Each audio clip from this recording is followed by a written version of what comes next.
Ko mo maya sariu maka pangdu kya ku ya ong tong wai so mo so mo thau ku ole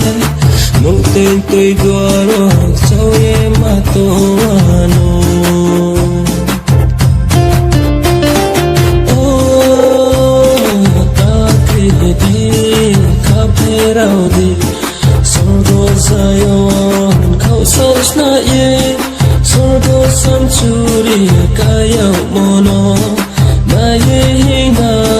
ta prosidi Krista te ko mo maya sariu maka pangdu kya ku ya ong tong wai so mo thau ku ole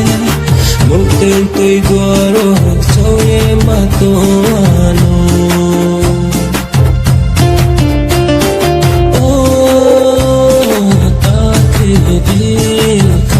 Raudi sorgo sayon khau sos na ye sorgo samchuri kaya mono na ye hinga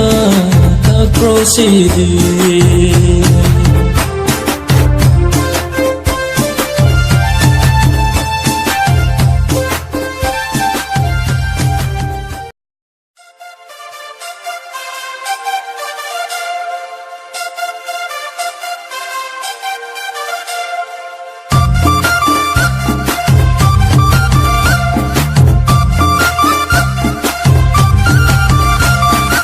Krista te ko mo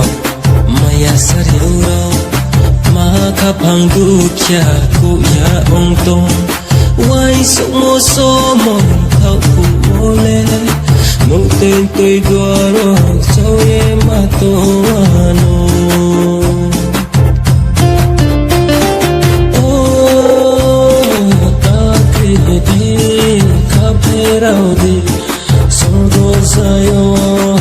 sos na ye sorgo samchuri kaya mono na ye hinga ta prosidi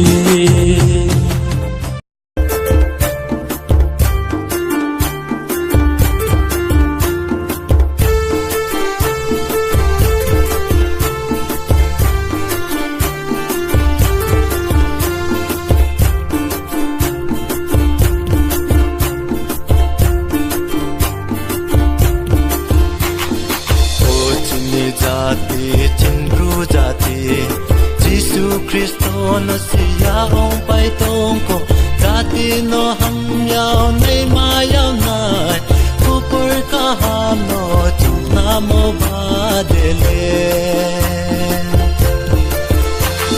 tu con nay ha jisu no kong ye dini sa mong no tang lai sina subagra no mui mo ba dele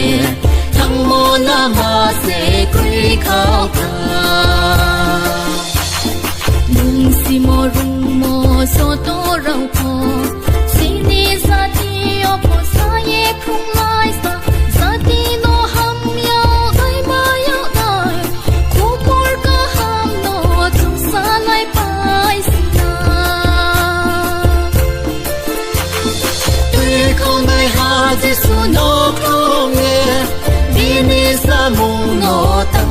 sina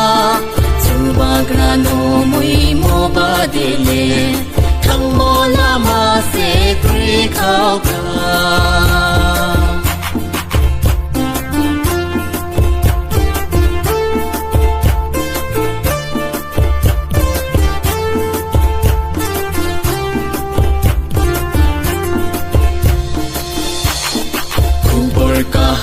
sanai sati raule thang mo lama no brau mai pa ye tongo chung po ru pre lai sa thang mo lam no hai dien su zo to po ba sa lai pai sina